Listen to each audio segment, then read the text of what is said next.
అందరికీ మన ప్రభువును రక్షకుడైనటువంటి యేసుక్రీస్తు వారి పేరిట ప్రేమపూర్వకమైనటువంటి వందనాలండి. ప్రియులారా, యాకోబు గారు రాసినటువంటి పత్రిక 5వ అధ్యాయము 10వ వచనం ఒకసారి మనం చూద్దాం. నా సహోదరులారా, ప్రభువు నామమున బోధించిన ప్రవక్తలను శ్రమానుభావమును ఓపికకు మాదిరిగా పెట్టుకొనుడి. సహించిన వారిని ధన్యులను కొనుచున్నాము కదా. మీరు యోబు యొక్క సహనము గురించి వింటిరి. ఆయన ఎంతో జాలియు కనికరమును గలవాడని మీరు తెలుసుకుని ఉన్నారు.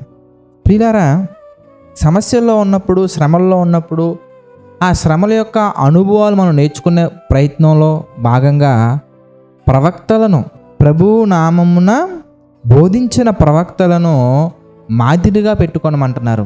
మరి మాదిరిగా పెట్టుకుంటే ఏమవుద్ది అనగానే, శ్రమల్లో ఉన్నప్పుడు మనం చేసే ప్రార్థనకి, కష్టాలలో ఉన్నప్పుడు మనం చేసే ప్రార్థనకి, వారు చేసినటువంటి ప్రార్థనకి చాలా వ్యత్యాసం ఉంటుందండి.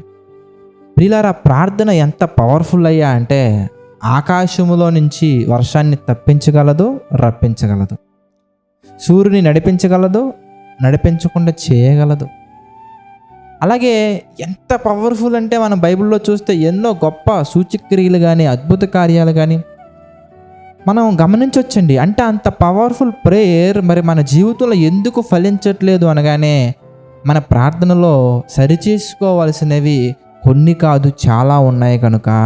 మరి శ్రమల్లో ఉన్నప్పుడు, శోధనల్లో ఉన్నప్పుడు, లేదంటే కష్టాలలో ఉన్నప్పుడు మరి ప్రభువు నామమున బోధించినటువంటి ప్రవక్తలు కానీ, ఆయన చిత్త ప్రకారం నడుచుకున్న వ్యక్తులు కానీ ఎలా ప్రార్థించారు అనే విషయాలు మనం ఆలోచిస్తే, ఈరోజు ఒక దైవజనుని ప్రార్థన మనం చూద్దామండి.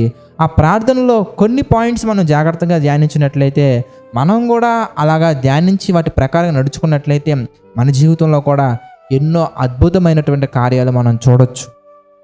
ఆ దైవజనుడు మరి ఎవరో కాదండి, మోషే గారు. మనం చూస్తే ఎర్ర సముద్రాన్ని సహితం పాయలు చేయగలిగినటువంటి శక్తి కలిగి, మరి అదేవిధంగా ఎన్నో అద్భుతమైనటువంటి కార్యాలు చూసినటువంటి వ్యక్తి ఎలా చూడగలిగారయ్యా అంటే, అది కేవలం దేవునికి కృపను బట్టే.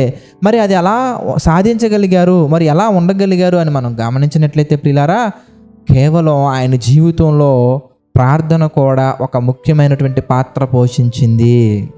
మరి ఎలా ప్రార్థించారు ఇంతకీ మోషే గారని మనం చూస్తే, కీర్తన గ్రంథం 90వ అధ్యాయం మనం చూస్తే ప్రియులారా 12వ వచనం మనం చూద్దామండి.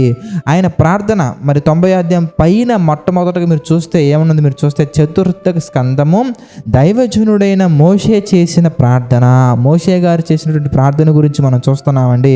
12వ వచనం మనం చూస్తే, మాకు జ్ఞాన హృదయము కలుగునట్లుగా చేయుము, మా దినములు లెక్కించుటకు మాకు నేర్పుము. కష్టాలలో, శ్రమల్లో అయ్యా ఈ కష్టాలు తీసే ప్రభు, ఆ నష్టాలు తీసే ప్రభు అనడం కంటే కూడా, వాటి కంటే చాలా ప్రాముఖ్యమైనటువంటి విషయం మనం ఏది ప్రార్థించాలంటే, మన దినములను లెక్కించుట మనం నేర్చుకోవాలి. మనకి ఏం కావాలంటే జ్ఞాన హృదయం మనకు కావాలి. ఎందుకు అంటే, కష్టాలు తీసేయమని ప్రార్థించటం అనేది సరైనటువంటి క్రైస్తవుని యొక్క లక్షణం కాదండి.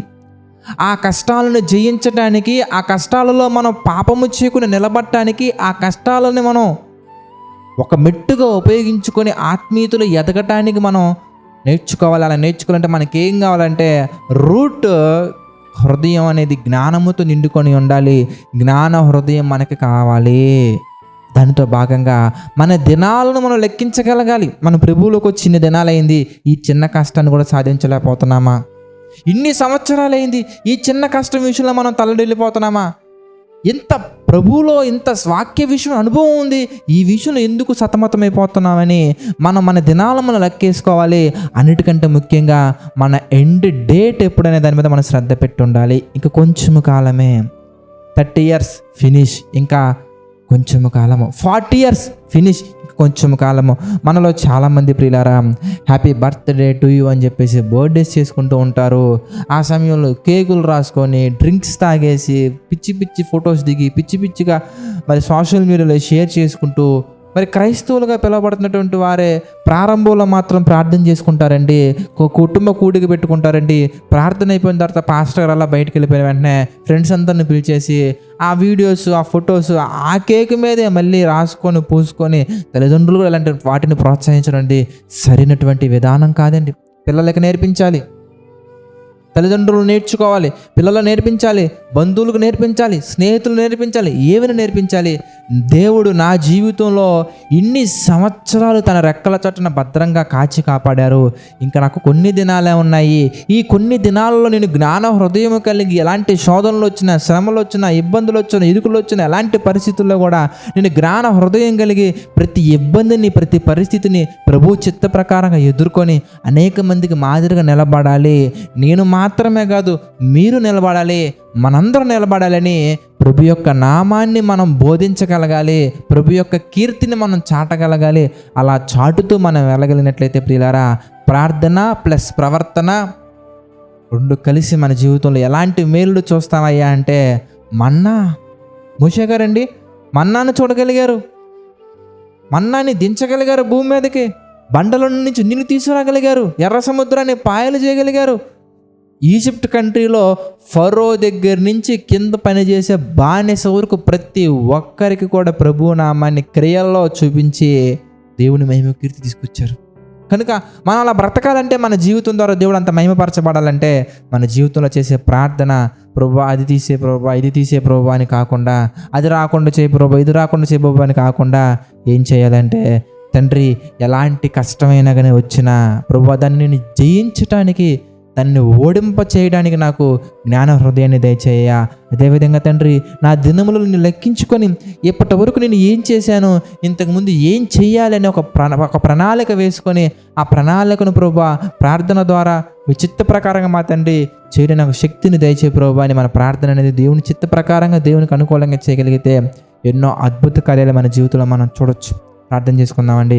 సకల ఆశీర్వాదములకు కారణభూతులైన మా తండ్రి, అనేకమైన విషయాలు మాకు తెలియజేసి మీ చిత్త ప్రకారం నడిపిస్తున్నందుకు కృతజ్ఞతాస్తుతులు చెల్లించుకుంటున్నాం తండ్రి. మమ్మల్ని దీవించండి, ఆశీర్వదించండి, బలపరచండి తండ్రి. ఇంకా ఎన్నో విషయాల్లో ప్రభువా మీకు చిత్త ప్రకారం మాత్రం నడుచుకొని మీ నామానికి మహిమకరంగా మాత్రం మేము నడుచుకుంటూ ముందుకు సాగట్టుకు మాకు సహాయం చేయండి తండ్రి. తండ్రి ఆర్థిక, ఆరోగ్య, మానసిక సమస్యల్లో, పరిస్థితుల్లో మా తండ్రి కురింగిన ప్రతి ఒక్కరిని మీరు జ్ఞాపకం చేసుకోండి.